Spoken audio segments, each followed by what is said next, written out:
Karamihan ng pickup games, walang stats. Pumunta ako sa isang game na wala akong kilalang players, ginamit ko tong app ko at nag-iba lahat. Ako nga pala si Dex. Ginawa ko tong easy buckets para padaliin ang stat tracking para sa kahit sinong naglalaro. Walang scorekeeper, walang papel, okay lang.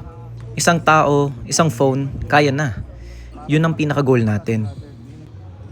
So ito na nga, start na yung game. Like I said, wala akong kilalang players dito, kaya ito, manually ko silang ina-add isa-isa. So ito na nga yung laro. So nasa sideline lang ako, phone sa kamay.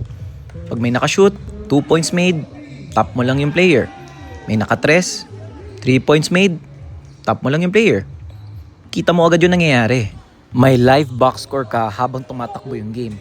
Sino ba nagsabing pang NBA lang yung magandang stats? Tapos na yung game. Tingnan natin. Buong box score, bawat player, bawat puntos, kumpleto yan. Pati yung logs nandito.